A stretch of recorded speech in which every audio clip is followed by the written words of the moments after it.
Hello, and welcome back to the Everyday English podcast. I am Sarah, your host for today's deep dive into real conversation skills. And I am Mark. It is great to be back with you all. Today, we have a very special episode planned. It is a topic that comes up constantly in our daily lives, but most English learners get it wrong without even realizing it. That is right, Mark. We are talking about apologies. But wait, we are not talking about how to say you are sorry. We are talking about the other side of the conversation. What do you say when someone apologizes to you? This is such a tricky situation. Picture this. You are at a coffee shop. Someone bumps into you and spills a little bit of sugar on the table. They look at you and say, "Oh, I am so sorry." What do you say? Most students learn one phrase in their textbook. They learn to say, "It is okay." Exactly. It is okay. It is okay. It is okay. But Sarah, is it always okay? No, it is not, and that is the problem we are solving today. If you use the phrase, "it is okay" for everything, you might sound like a robot, or worse, you might accidentally tell someone that a big mistake was not a problem. Or imagine a serious situation. Imagine your partner or your close friend really hurt your feelings. They apologize. If you say it is okay just because you do not know any other English words, you are telling them that they do not need to fix anything. You are closing the door on the conversation. So today, we are going to fix that. We are going to give you a full toolkit of responses. We will look at casual phrases for small mistakes, formal phrases for work, and the most important one, what to say when you are not ready to forgive someone yet. I am really excited for that last part. That is real English. That is how you handle relationships. But before we dive in, if you are new here, make sure you hit that subscribe button. We release episodes like this every week to help you live your life in English, not just study it. Let us start with the easy stuff, Mark. Let us talk about the small things, the casual mistakes. Right. These are the situations we face every day. Someone steps on your foot on the bus, a colleague forgets to bring a pen to a meeting, your friend is 5 minutes late for lunch. In these situations, the apology is usually quick. They say, "Oh, sorry," or "My bad." If you say, "I accept your apology," you sound very strange. You would sound like a king or a queen. I accept your apology. It is too formal. It is too heavy. In these casual moments, we want to communicate that there is no problem. We want to be relaxed. My favorite phrase for this is "no worries." No worries. I love that one. It is very common in Australia and the UK. But now Americans use it all the time too. No worries. It is short for "do not worry about it." It means this problem is so small that you should not feel bad. Let us try it. I will be the clumsy friend. "Oops, Sarah, I think I took your coffee cup by mistake. Sorry." No worries, Mark. I haven't started drinking it yet. See, it sounds friendly, it sounds light. Another great one is "don't sweat it." Don't sweat it. That is a great idiom. To sweat means to perspire, like when you go to the gym. But here, sweat means stress. So you are saying, do not stress about this. Exactly. Don't sweat it. This is very common between male friends, I think. It sounds very cool and relaxed. "Hey man, sorry I forgot to text you back." Don't sweat it. We can talk now. Perfect. It just brushes the problem away. There is one more casual one I want to teach, which is "it happens." Oh, that is a good one. It happens. This is short for "accidents happen." It is very validating. It tells the other person that they are only human. Everyone makes mistakes. This is great for when someone feels embarrassed. Let's say I drop my phone in a quiet library, and it makes a loud noise. Everyone looks at me. I feel terrible. I say to you, "Oh gosh, I am so sorry. That was so loud." It happens, Mark. Don't worry about it. I feel better immediately. You are not just accepting my apology, you are telling me that I am normal. So, for casual situations, we have "no worries," "don't sweat it," and "it happens." But Sarah, we cannot use these everywhere. If I am at work and I make a big mistake on a report, and I go to my boss and say, "I am incredibly sorry about this error," and my boss says, don't sweat it. That might be a cool boss, but usually in a professional setting, we need to be a bit more polished. We need to acknowledge that a mistake occurred, especially if it caused extra work for someone. Right. If you say no worries to a big mistake at work, you might sound like you don't care about quality. So, what do we say in a formal environment? The classic one, the one that is safe for every formal situation, is apology accepted. Apology accepted. It is simple, it is clear, it is a complete sentence. Yes, it signals that the conflict is over. We can move forward. Let us roleplay a manager and an employee. I will be the employee who messed up. Sarah, I am very sorry that the monthly report is late. I misunderstood the deadline. Apology accepted, Mark. Please just make sure it is on my desk by noon today. Ooh, I felt a little chill there, but it was professional. You accepted the apology, but you did not say it was okay. The mistake was not okay, but the apology is accepted. Exactly. That is a key distinction. I am not saying the problem is gone. I am saying I accept your words. Now, if you want to be a warmer, kinder professional, you can use I appreciate that. I appreciate that. I use this one all the time. It is very useful when someone is taking responsibility. It validates their honesty. Let us try that one. Sarah, I am sorry I interrupted you during the presentation earlier. I was just excited about the idea. I appreciate that, Mark. Thank you. See? That feels much nicer than apology accepted.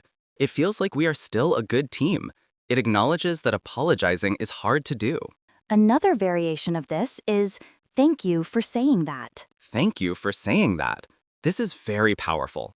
It shifts the focus from the mistake to the act of apologizing. You are thanking them for their character. This works in business, but it also works in personal relationships when you want to be serious but kind. So, for formal or serious situations, we have apology accepted, I appreciate that, and thank you for saying that.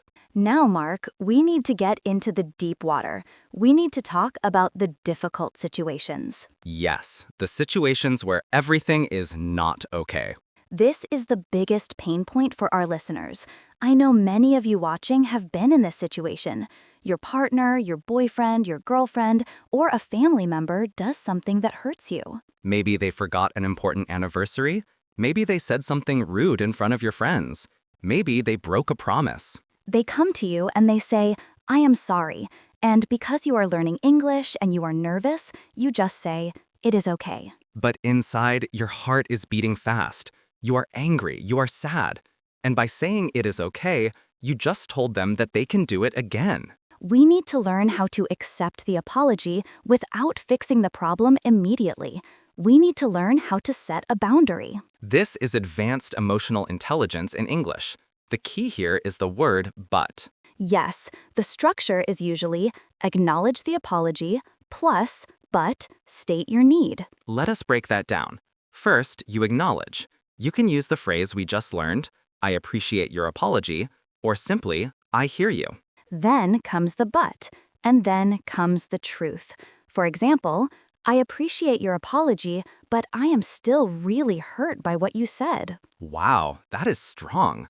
You are not fighting, you are not yelling, you are just telling the truth. Let us try a scenario.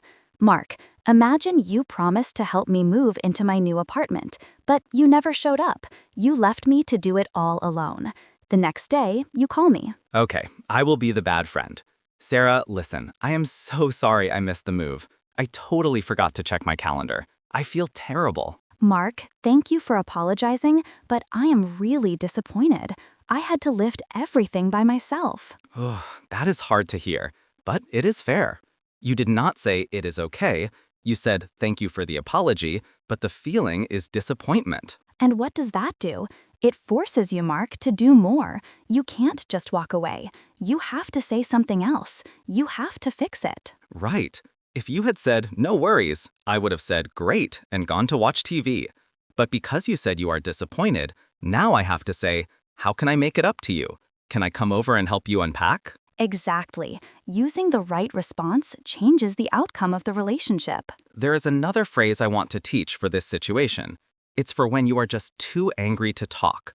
Sometimes you accept the apology, but you need space. This is so important.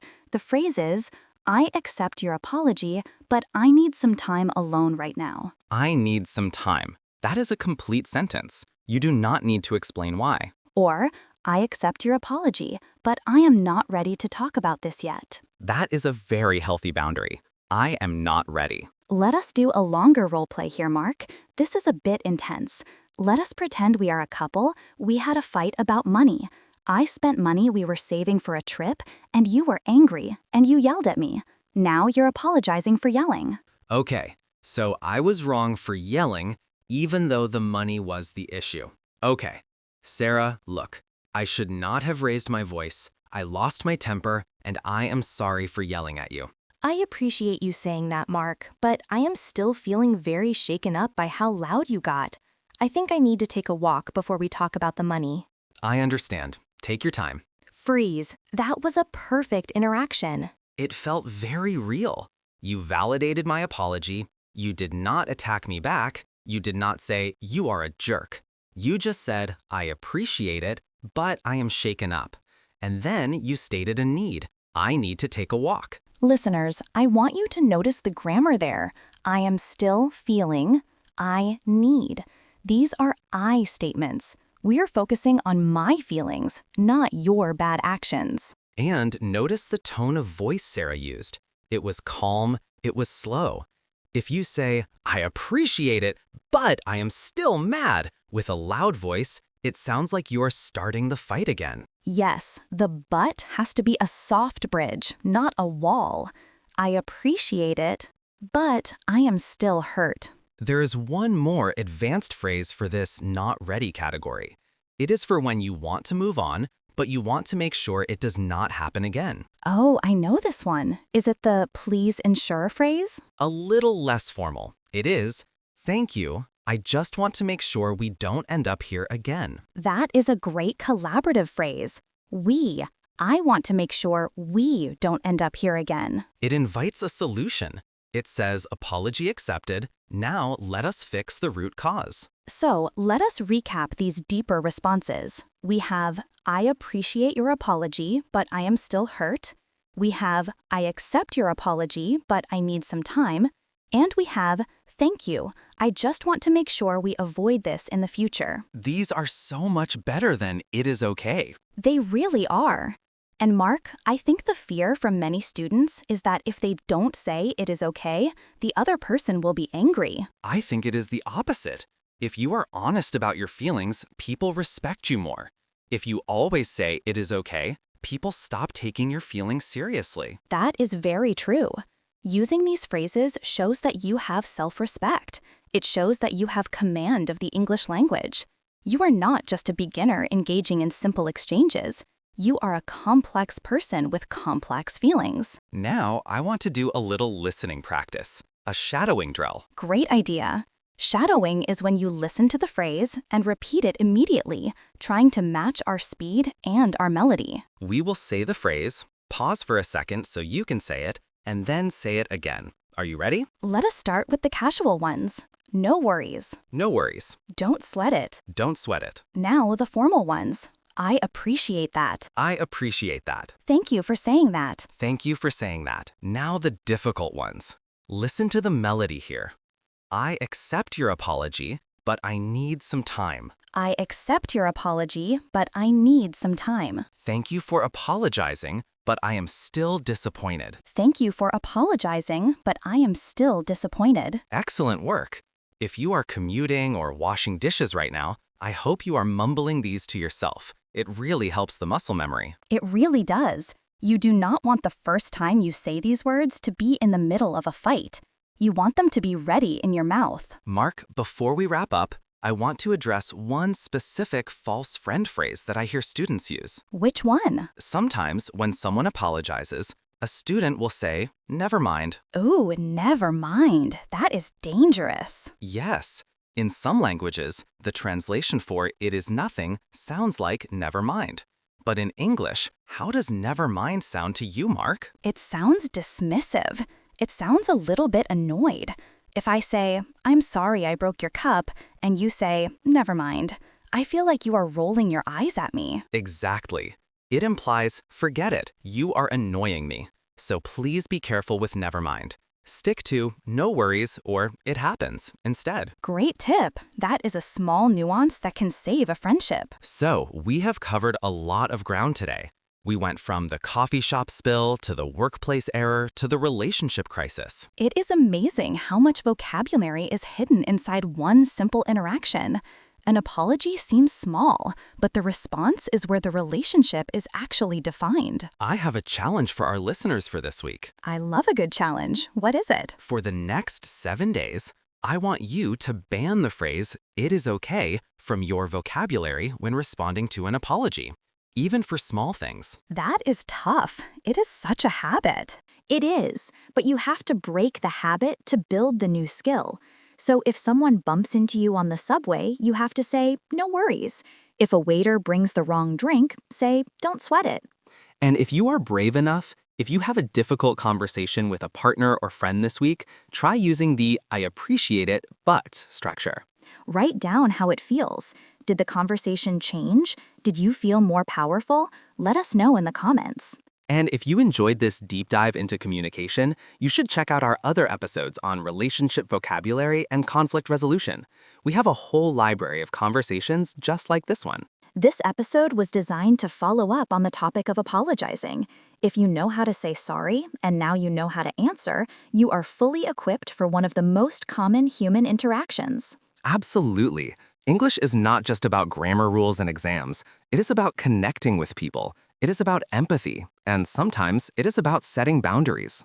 Thank you so much for listening to Everyday English Podcast. We hope you feel a little more confident today than you did yesterday. Keep practicing, keep listening, and we will talk to you in the next episode. Bye for now. See you later.